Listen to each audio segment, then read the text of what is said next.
So in the last guide, we left off talking about how we could build out our new and our create items.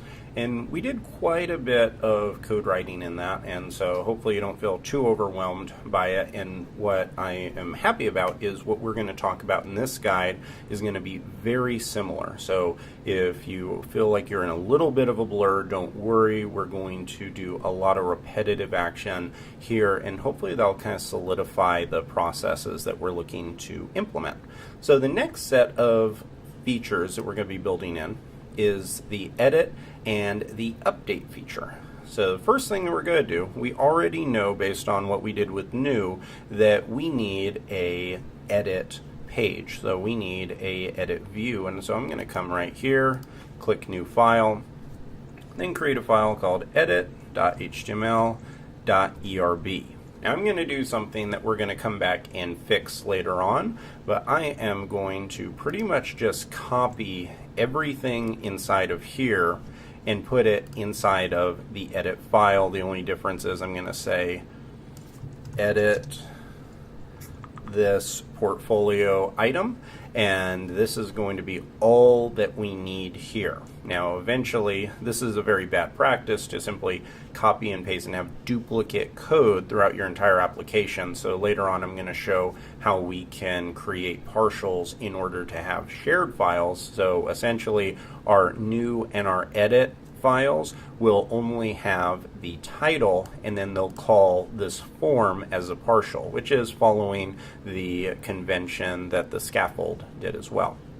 But for right now, we're not going to worry about it. Right now, we're talking about just pure data flow, and right now we know that our edit action needs to have a edit form. So let's come down here, and I'm going to create a method called edit. Now one thing that is a little bit different with edit than new is new we're creating something from scratch. Now edit is a little bit different, and to illustrate this, let's type in rake routes, and as you will see, our portfolio route has something kind of special for it in regards to edit.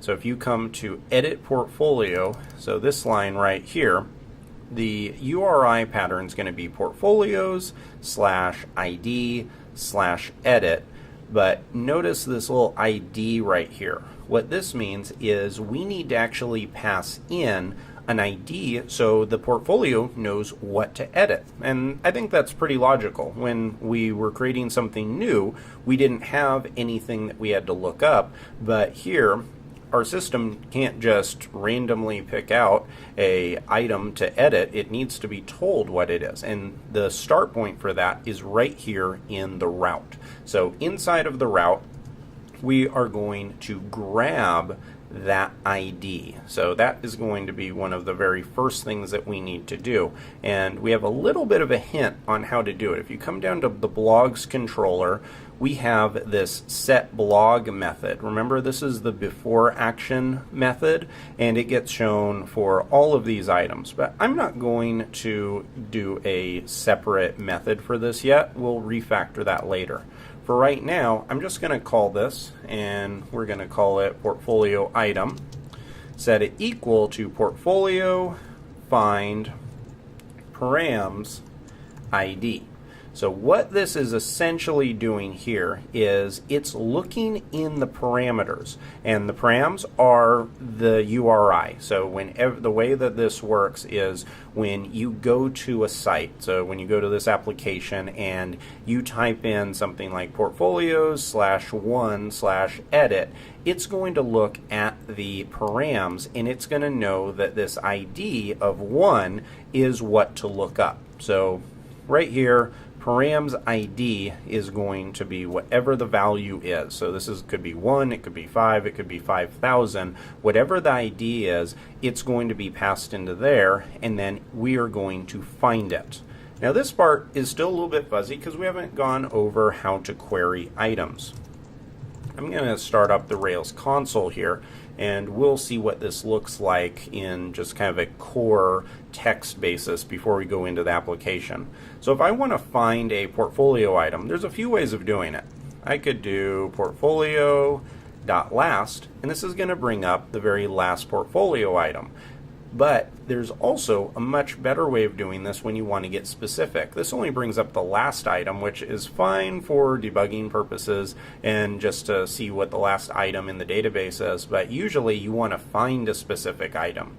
So here I can do portfolio find, and then by default the way Rails works is it looks for the ID if we just pass find. So if I pass in portfolio.find and 5, then it's going to look for whatever portfolio item has a ID of 5. So if I hit return, you can see right here that that went to the database, it queried it. Right here it even shows you the SQL code that was used. So it looked for the portfolio items in the portfolio's database table right here, where the portfolio's ID is equal to 5, just like we searched, and it brought it back, and now we can use it. So this is essentially what is happening in our application. I'm going to start up the Rails server, and before we get into editing, let's just first see if this part of it is going to work. So right here we have edit, we have portfolio item. This matches the portfolio item right here, and it has all of those attributes, and you're going to see something very cool that Form 4 does, the Form 4 method right here. And so we have portfolio item, it is equal to whatever portfolio is brought back with the ID, and I believe that's all we're going to need, but we're going to find out in the browser here in 1 second.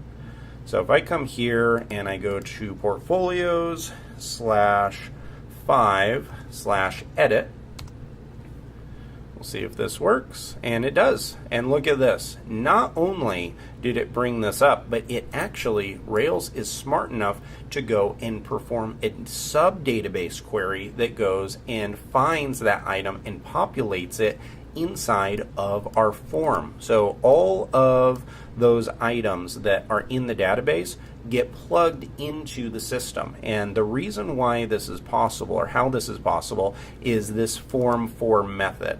If you look at the source code for Form 4, it will actually show that it maps these attributes, such as title, subtitle, body, to the attributes in the database record. So right here, let's say that if I changed both of these title elements to title 2, hit save, you'll see that now we have an error because there was an undefined method called title2, which may seem a little bit confusing because this doesn't really seem like a method. But with the way that Rails works is it treats this like a database attribute lookup method. So that is the way that it actually works. So here it is saying, okay, in the portfolio item, I'm going to pass all of these attributes. I'm going to pass title, subtitle, and body to that record, and I'm going to see if it exists. And if it does, I'm going to actually populate those values. I'm going to populate the text fields and the text area. If I fix that and hit refresh, now all of this is working again. So that is how you can build out your edit form and pre-populate all of those values. When we get into our form section, I'm going to show how we can actually build all of this completely from scratch, because I know right now some of this may seem a little bit on the magical side, and it is pretty cool, but I'm going to show how we can actually take a form of just a pure basic HTML form and build it up to have the same functionality as this.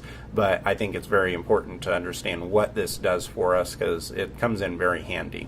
So now that we have that, as you may have guessed, if I try to change this, so if I try to change this to something else and click update, it's going to give us an error because we don't have an update method yet. I'm going to do what we did before, and I'm going to take the update method from the blog and put it inside of here. And much like we did before, I'm not going to have this redirect to the show page. Instead, I'm going to have it redirect to the portfolios. I'm going to say that the record was successfully updated, and this needs to be identical. So our params, which are strong parameters, which we'll get into later, These are just going to be title, subtitle, and body. And hopefully you can see why this is important to have these items here, because, or why it's important to put that in another method, because right here we have completely duplicate code. Anytime that you have identical code in multiple spots of a file, it's a good chance that you want to put that into its own method. And that's the reason why you have these type of methods in the controller generated by the scaffold, because it's a better practice. If you scroll up, you're not going to see a lot of duplicate code here because it's been abstracted out into its own method. And that's a very common pattern that you'll see. Now here, we can't just do what we did like with create, where we have the, where we don't have the portfolio item that's called. Here it's new, but here we actually need to look it up. If you go up to the blogs controller, you notice that that set blog method was also there on the update method, which means that we need to put the same code right here, and it's going to be completely identical, and this is why eventually we're going to put this into its own method, and then we can get rid of it, all of our ugly duplicate code here. Last thing that we're going to do is pass this in right here, so it is checking to update. It's going to see if it can update the portfolio item, and now if it does, then all of this should work. So I'm going to hit refresh, change this to 12321, hit update, and I believe that that worked. Let's scroll down and see, and there you go. Look, it updated it, and now we have portfolio title 12321. So all of that is working. Now in the next guide, you may notice here that we don't have a way of editing it without coming up and clicking on the, or giving the ID and then giving the edit path, which that would not really be a good user experience. So in the next guide, I'm going to show how you can build an edit button that will take the user from here to the edit page. So let's come and update our git commit. So I'm going to say implemented edit and update functionality, and say get push origin portfolio feature,